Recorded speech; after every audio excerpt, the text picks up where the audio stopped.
शिक्षा मंत्री धर्मेंद्र प्रधान ने इस्तीफा दे दिया है। नीट पेपर लीक केस में उनके इस्तीफे की मांग करते हुए कॉकरोच जनता पार्टी पिछले 36 दिन से जंतर मंतर पर धरना दे रही है। प्रधान ने इस्तीफे को लेकर चिट्ठी पोस्ट की। अभिजीत दीपके बोले, वे कहते थे इस सरकार में इस्तीफे नहीं होते, लेकिन झुकती है दुनिया, झुकाने वाला चाहिए। सीजेपी ने सोशल मीडिया पर कहा, कॉकरोच की जीत हुई।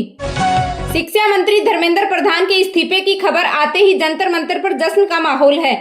छात्रों ने छात्र एकता जिंदाबाद के नारे लगाए, राष्ट्रीय गान गाया। इस दौरान नीट पेपर लीक के बाद जान गंवाने वाले छात्रों के लिए 2 मिनट का मौन रखा गया।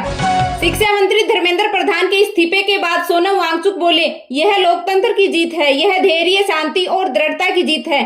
सीजेपी और जेएनजी को बधाई। देश के हर कोने से उठ खड़े होने के लिए सभी नागरिकों को धन्यवाद।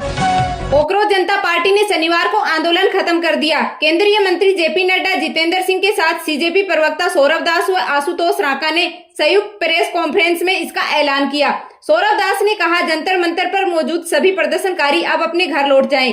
सरकार ने धर्मेंद्र प्रधान का इस्तीफा, प्रदर्शनकारियों के केस की वापसी तथा आत्महत्या करने वाले छात्रों के परिवार को 1 करोड़ का मुआवजा, तीनों मांगे स्वीकार कर ली हैं। राहुल गांधी ने धर्मेंद्र प्रधान के इस्तीफे के बाद मीडिया से कहा, प्रधान को तो जाना ही था, वे भ्रष्टाचार का सिंबल हैं। देश के एजुकेशन सिस्टम को खोखला कर दिया गया।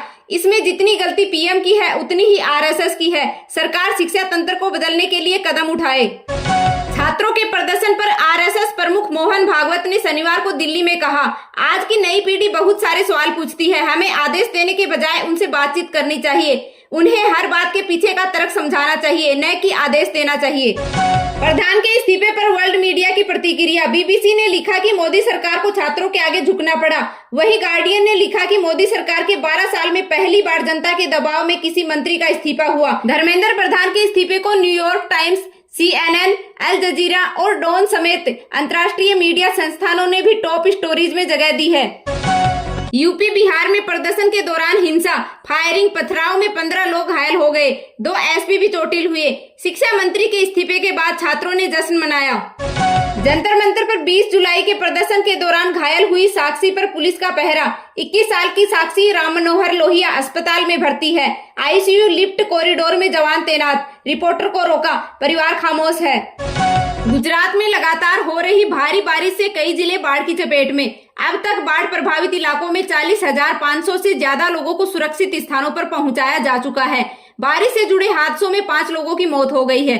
असम में बाढ़ से पिछले 24 घंटे में 14 लोगों की मौत के बाद मृतकों की संख्या बढ़कर 61 हो गई है। राज्य के 12 जिलों में बाढ़ से 7 लाख से ज्यादा लोग प्रभावित हैं। मध्य प्रदेश में मानसूनी बारिश का स्ट्रॉन्ग सिस्टम एक्टिव है, जिसके चलते आज प्रदेश में 35 जिलों में बारिश का अलर्ट जारी किया गया है। उत्तर प्रदेश में पिछले 15 दिनों से लगातार बारिश हो रही है। इसे देखते हुए शनिवार को राज्य के 30 जिलों में भारी बारिश की चेतावनी जारी की गई है।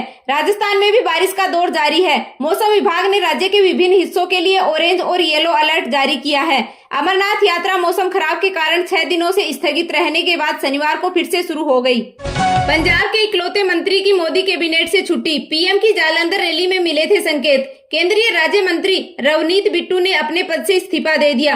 वह केंद्र की पीएम नरेंद्र मोदी की अगुवाई वाली एनडीए सरकार में पंजाब से इकलौते मंत्री थे। उनके इस्तीफे को राष्ट्रपति द्रौपदी मुर्मू ने स्वीकार कर लिया। अब राघव चड्ढा समेत 3 के नाम चर्चा में।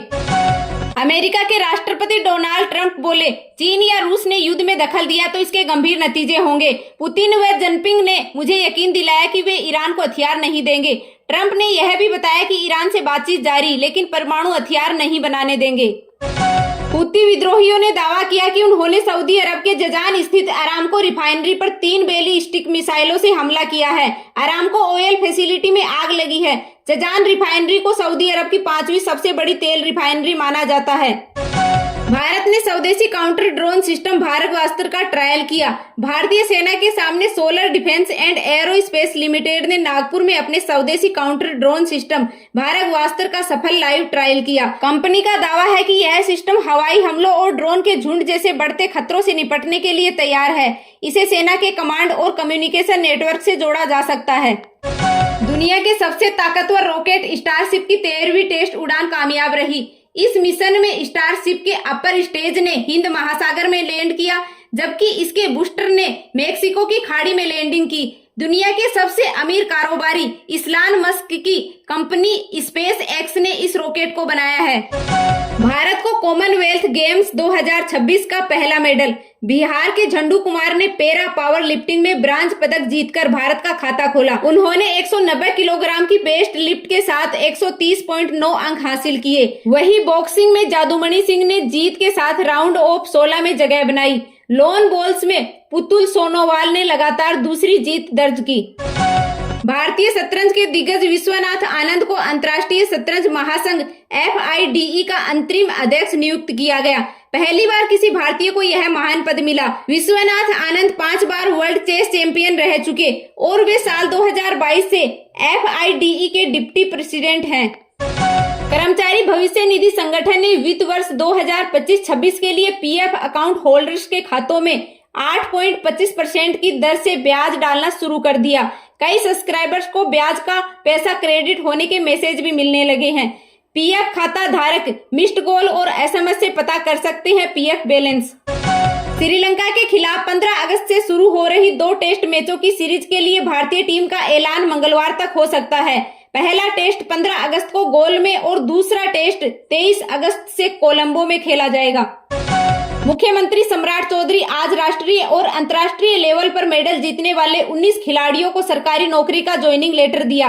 क्रिकेटर आकाशदीप व मुकेश कुमार बने DSP। सम्राट बोले, अगले IPL ऑक्शन में बिहार की टीम भी रहेगी। एशियन गेम्स 2026 के क्रिकेट इवेंट का शेड्यूल जारी। भारतीय मेंस और विमेंस टीमों ने सीधे क्वार्टर फाइनल में जगह बना ली है। विमेंस क्रिकेट टूर्नामेंट का आयोजन 17 से 22 सितंबर तक किया जाएगा। इसके बाद मेंस क्रिकेट टूर्नामेंट 24 सितंबर से शुरू होकर के 1 अक्टूबर तक चलेगा। इस बार सभी मुकाबले जापान के नोगोया की T20 फॉर्मेट में खेले जाएंगे। IBJA के अनुसार आज 24 कैरेट सोने की कीमत 1,43,781 रुपए प्रति 10 ग्राम है। वही 22 कैरेट सोने की कीमत 1,31,703 रुपए प्रति 10 ग्राम है, जबकि चांदी के भाव 2,22,721 रुपए प्रति किलोग्राम है।